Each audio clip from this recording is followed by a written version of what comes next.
Okay, so in my last video about setting up my character scenes and stuff, I showed a little bit about this wiggling distortion effect, but some people have been leaving comments about wanting to see more, so I'm just going to build it from scratch today to show you what it's all about. It is a geometry nodes setup. As you can see here, this is what I showed in the video. This is what it is. It's pretty small. I'm basically just going to remove this from all of the objects, and then we're just going to build it from scratch. And the main reason that I'm showing it on a character like this with multiple objects, you can see it's made of like multiple objects, and that's because it works a little differently. You have to set it up a little differently if you're using it for multiple objects. If you're using it just on like one single object, then this is much easier. You don't have to do some other things. So yeah, basically what I can do is this over here. Let me enlarge this. This over here is called wiggle. So I can actually just search over here for wiggle like that, and it will, show me. And then I can just right click and delete that. And I'm just going to do that for all of right here. And then we're going to do it from scratch. And I actually filmed this one other time before, and when I made the setup, I was going to like add it to all of the objects, and I was doing it individually, but I did look it up and I found a way to add one single modifier to a lot of different objects without having to do it manually. So we'll talk about that also. But basically, let's just like select the head or something like that. I'm going to add a new node group. If you don't see the nodes, you can press A and then period on the pad, and that will zoom in on them. So we'll call this maybe like distortion effect or something like that. And I'll also show how to make it look kind of like Claymation style, where it's a little more choppy and random and stuff. But yeah, I named this distortion effect, and now we should add this to all of the other objects so that they're all moving around and not just the head. The problem with this that I was running into is normally what I would do is press A to select everything, or you select the thing you want to copy the modifiers from first, and then press A to select everything, and then Control L, and you can copy modifiers. But the problem is that it's going to copy all of these modifiers to other objects, and as you can see, that breaks things because a lot of these have their own completely different sets of modifiers. So what I want to do is only copy this to all the other objects, just tack it on the end basically. And the way to do that is by going to, there's actually just an add-on that's built in. So go to Edit, Preferences, Add-ons, and I believe it's just called like Copy Attributes menu. Okay, so basically what you do is you select the object and the modifier right here. You can see it's selected. You can change the selection like that. You select the object and the modifier, and then select everything else, and then press Control C and copy selected modifiers. And then you just select the modifiers you want to copy to everything else, and then press OK. And now this should be added to everything. And we can test that by adding in a set position node, which we're going to use anyway. But if I move this, you can see that it is indeed moving everything. If it was only added to the head, then only the head would move. So I know that this is working. Nothing is being left behind as far as I can see. So let's get to it now. Basically, what we're going to do is bring in a noise texture, and you can just plug the color directly into the offset and get it distorting, but it's going to float away. And that's because the noise texture is set up in such a way where the values all go from 0 to 1. So this is always going to push in the positive direction. What you want is for it to push in the positive and negative direction. So you want the midpoint of all those values to be 0, which means we just have to subtract it by 0.5. So you can bring in a vector math node. I'll just search for math, vector math, and subtract by 0.5. And now it's back to the middle. And we can control the overall strength of this effect with, I usually use the scale node, but you could use multiply also. Just make sure it's a vector math, because color is dealing with 3 values. Factor is dealing with just one value. So you don't have to use vector math if you're using the factor. If you want, you could also just take the factor. Let me just do it really quick. I prefer to do it this way, but you can also just take another scale node right here, get a normal, and multiply that by the factor, and you can plug that in directly also, but you know, it's nice to have another scale node to control how strong that is. This you would also want to get a math node and subtract by 0.5 also, otherwise it's just going to inflate like crazy. These both have like slightly different effects. If you multiply by the normal, it's going to kind of have results like this, where parts are like pushing outward or pushing inward, whereas using the color is like more prone to maybe like overlapping and having like weird deformation. But I think I kind of like the randomness because it's not as just like inflated. I don't know. Anyway, so now that we have this set up, we should talk about what is wrong with the way that this is distorting. And the main thing that you might start to notice is parts like this, where they're kind of overlapping with each other. And the reason for this is that each object is being distorted with the noise texture coming from the origin point, and all of the origin points are in different spots. And that's like what this little dot is right there. So like all of them are coming from different spots. What we want is for all of them to come from the same spot, to have like the same origin point essentially, but we don't actually have to change the origin point to do that. We can just make it so that the noise texture references a specific object. And I actually already did this with this particular character, but I'm gonna do it from scratch just to show you. Basically what you wanna do, or the way that I did it, by adding in an empty. Let's actually make sure that the empty is just like outside of this whole collection. But you can add in an empty. I'll just add in like a sphere. It doesn't really matter what kind, whatever shape you like.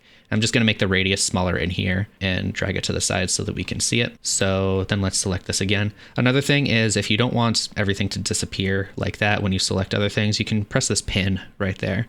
So now when we select this, everything stays. But basically you can find it in the outliner and just drag it directly in like that, and it will give you an object info node that is already loaded with, you know, the empty like that. So we can reference this location right here, and you would think that maybe you could just plug the location directly into the vector, and you can see the distortion kind of went away. And if we move this around, it will wiggle, but it's moving all of the pieces, like the whole piece at once, instead of like individual points. So instead of doing that, what we need is to take the position. Basically, this is the position of all of the points, which is what the noise texture uses by default. It just keeps kind of like the center of the noise at the origin point. But you can see when we plug it in, nothing happens because that's what it's using by default.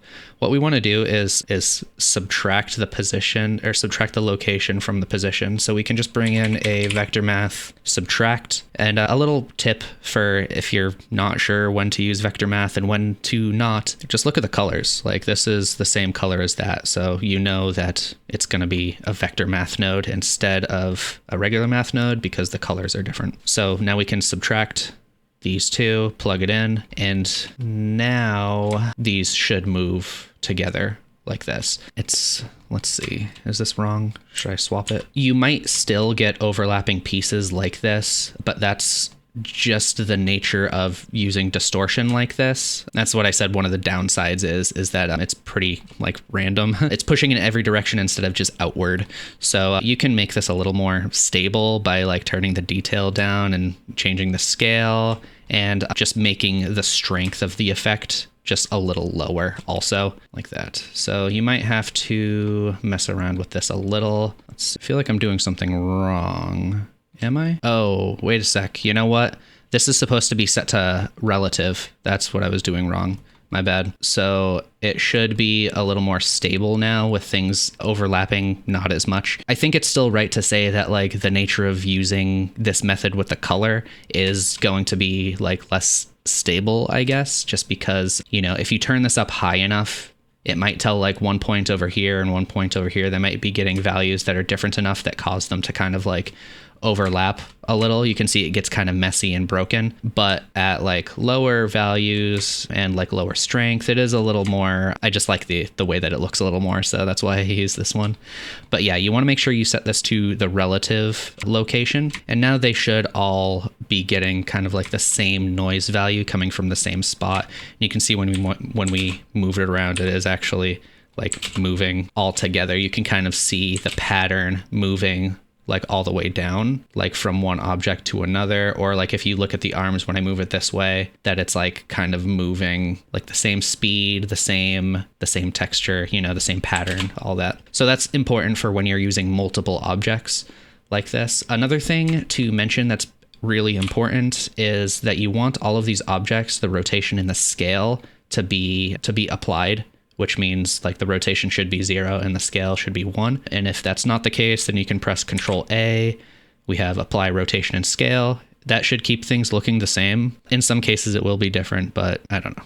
I have a whole video on like applying the scale and what that means and stuff, so you can just watch that. But yeah, you want to make sure that that's, you know, these are applied. Otherwise it will still get kind of broken, I think. It might react strangely if the scale and rotation is not applied. All right, so now that we have this, basically we want to make sure that when we move our character, so I have a character armature right here, and when I move it, you can see it's distorting. And like, I don't think most people are going to really want that, because say this character is walking across the screen, you don't want it to distort more just because it's like moving, or like if you bend over to pick something up and then the head is like distorting a whole bunch. What you want is for this to follow the character. So one quick way of doing it is to just parent it directly to the armature right here. So you can select this, shift select this, Control P, and then parent to object. And now when we move the whole armature, this follows, and you can see that the character is stable. It's not distorting anymore just because it's moving. But the problem is if we move it in pose mode, it will distort still. So we actually have to do more than just parent it to the armature. We have to parent it to a bone. So I believe I parented it to the head bone, but it's a good idea to choose a bone that you think is kind of like stable. So maybe like the hips, where like a lot of things move in relation to the hips. If you had it set to a hand, that would be kind of weird, because like, you know, say this character is like gesturing and stuff, this would be like moving around with the hand, and the hand wouldn't be distorting much, and it would just like look kind of strange. So basically, to parent it to a bone, let's just get to it.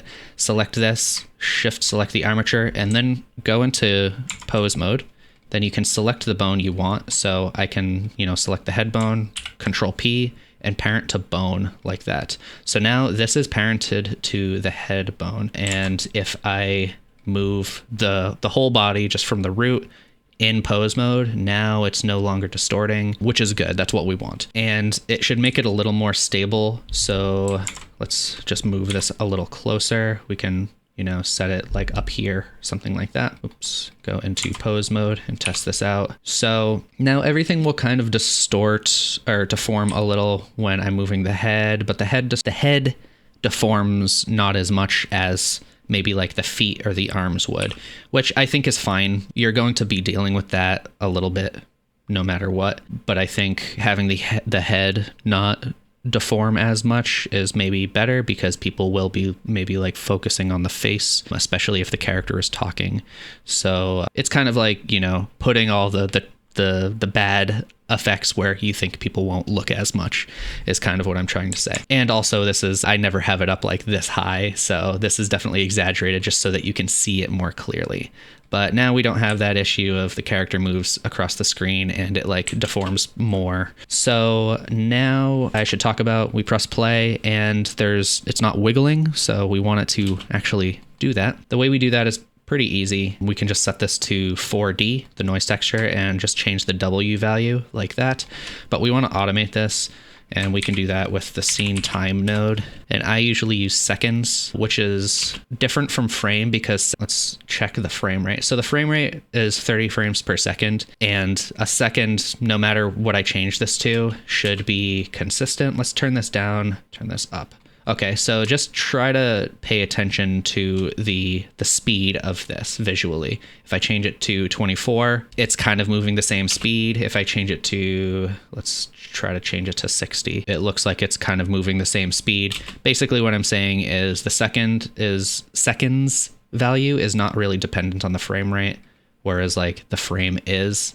If I have it set to the frame, first of all, it's going to move way faster. But when I change this, it's also going to kind of change speed. So it's nice to just use seconds. I prefer it anyway. But say you want it to not move so fast, you can just divide it. So get a math node, set it to divide, and the higher that you use, the slower it will go. So you can see it's moving a little slower now. Turn the distortion down like that. So yeah, now you can change the speed like that. If you want it to be really slow, you can do that. Also, if you want it to be really fast, whatever. Now we can also do a kind of more stop motion effect, because stop motion, I would say, is usually a little more low frame rate. It's usually like, you might see things like 12 frames per second. And even if you do get little like distortion from like Claymation or something like that, it's probably not going to look smooth like this. It'll probably be a little more choppy and random, because the kind of like weird imperfections and stuff you would get from Claymation is like people touch it and then it changes shape. So you wouldn't expect to see like a wave go like consistently across the whole character in the same way. It would be like kind of just like little indentations appear and disappear and stuff. So the way you can do that is with another math node. Let's just duplicate this, put it in here, and we can set it to snap. And you can think of this kind of like how many times it updates per second. So right now we have it as 1, and if I press play, it's updating once per second. So yeah, you can see it's choppy now, but everything else will still move like normal speed. If we want this to update twice per second, we set it to 2. I might have to restart it. Oh, never mind. Sorry. You don't want this to be, this is updating every 2 seconds. If you want it to update every twice per second, you would set it to 0.5. So it's a little, it's like a fraction amount. If you want this to be a little more intuitive, you can get a divide node and use that instead. I would set the top to 1 and the bottom to 2, and that would be the same as this, like that. And so now you can just set the bottom to like per second, basically. So this is twice per second. You could do 3 times per second. It's a little faster. You could do 5 times per second, and now it's much faster, like that. I think something pretty low, like 3 or even 2, is like going to give you good results. Also, this is going to make this value right here maybe not matter as much. I think if you're going for a Claymation look, you would maybe want it to change more each time it updates. So we could just like mute this with M and it'll change a decent amount. You can, go for whatever type of effect you want. I think keeping it subtle is probably going to be best for most situations. And then like maybe turning this up higher, so it gets like, you get this kind of like look that I like. So it's like 0.1 or 0.05. Let's see. Like this is a good subtle amount where it's just like moving occasionally, just a little bit. And I think it looks nice. All right, so what else? Things to mention. If you want to turn all of these off at the same time, let's just turn it up so we can actually see a little better. If you want to turn everything off or on at the same time, usually what I do is select one thing. And, if you press it here, it's only going to change the head, the thing you have selected. But if you hold Alt while you press it, then, well, you have to select everything first. So select the head, then press A to select everything. Then you can hold Alt while you press this, and all of them will turn off at the same time, like that, which is pretty convenient because going through like one by one and changing all of the objects would be really annoying. Another thing is that this will only work if all of these have the same name. So for instance, this one is named geometry nodes. If I change it to just like something random and then select the hair, you can see the hair is still named geometry nodes. So if I select everything and go to turn this off, now the head doesn't turn off because it doesn't have the same name. So this is only going to work when you hold Alt if they have the same names. Now, let's see if I can, you might be able to Alt and name this like wiggle and then hold Alt while you press enter. Let's see. No, that doesn't work either. So yeah, you just have to make sure that all of these have the same name, basically. Otherwise it's not going to work correctly. Okay, what else? There is another way of doing this that is basically treating a whole collection like one object. And I'll touch on it a little, but I don't know how much I'm actually really gonna, like how far I'm gonna go with it. But basically what you would do is add a new object. Whoops. Add a new object. It can be anything. So I'll just add in like a cube or something. I'll bring it over here. Make sure that it's not in the same collection as your character that you're going to be referencing. And I'll just name this like distortion or whatever. Now let's add a new geometry nodes modifier to this one. And I don't want it to look like a cube. I want it to look like this character. So we can actually disconnect the input like that. And instead I'll just drag in this collection right here and we can plug that in directly. And now we kind of have a duplicate. So basically what you would want to do is you would want to distort everything right here. And then you would want to make sure that this distortion one is rendering, but the avatar, like the original one, is not. So you can actually hide this right here and you can still see that. One weird quirk is that if you hide it in the viewport like this, then both of them will disappear. So this one makes the collection disappear also, like the instance disappear, but hiding the collection does not. Basically what you would want to do is make sure that this distortion one renders, but this one does not, the original doesn't. So it's kind of like replacing it. One weird quirk also, let me just show you. I'll start setting it up. So this is instances, collection info nodes, output instances by default. And if you want to like set the position on each point and stuff like that, then you have to realize it. So you would bring in a realize instances node. And when I do that, you can see it kind of changes. And that's because in this group right here in this collection, we have a bunch of things like the gizmos and the eye collection and stuff like that. We have a bunch of things that like aren't, they're hidden. And as soon as we realize it, we can see all of the hidden things, which is kind of weird. So basically what you would have to do is either delete the hidden things if you just don't need them, or put all of the things that you actually want in their own collection so that you can reference it directly instead of all of the hidden things at the same time. So basically you would have to like select everything in here and then like move it to its own collection. I'll just call it like dist for distort because I'm lazy, and that did not work. So, or did it? Well, we can test it, I guess, by just changing this like that. And it seems maybe it didn't work. I think it didn't work. So we would have to check in here. Yeah, that's right. So all of these things did not get added. You can add it there. And also if you set this to relative, that's like what you want, because then it will match the original position and stuff, but it makes it a little harder to see when we're dealing with two things like that. So yeah, now this is looking a little closer. I believe everything is right, except for there are still a few things, like I think I have like a head in here, the head right there. So this I'll just put back over here or whatever. Okay, so we can basically like turn the distortion off for everything and then hide this. Whoops. Hide this whole collection right here and set this to relative. And now we can distort it just like the same way that we did basically. Some realizing instances can mess up some of the data. It doesn't seem like I don't notice anything immediately.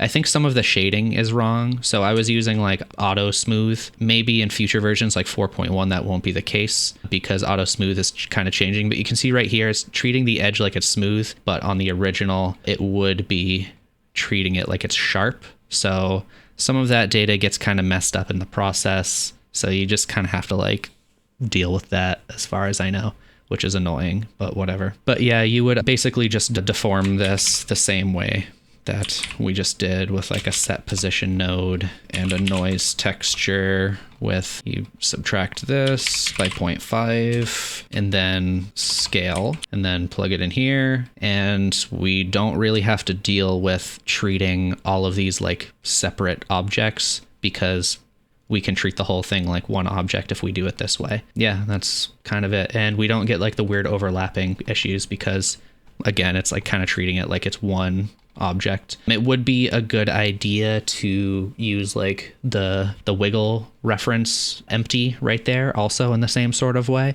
but you don't have to do the thing with like subtracting the position and whatever. Yeah, believe. I don't know. This is a way of just treating it like one object, so that's just like a different way of doing it. But you have to go through like this whole rigmarole, which is some people might not want to do. I don't know. I opted for the first one. so that I don't always have like a hidden object that I have to remember to like hide and unhide and stuff like that. This is just the way that I prefer to do it, I suppose. Not this way, but the first way that I showed. Anyway, I think that's it. So thanks for watching. Hope you liked it. Hope this was informative. Goodbye.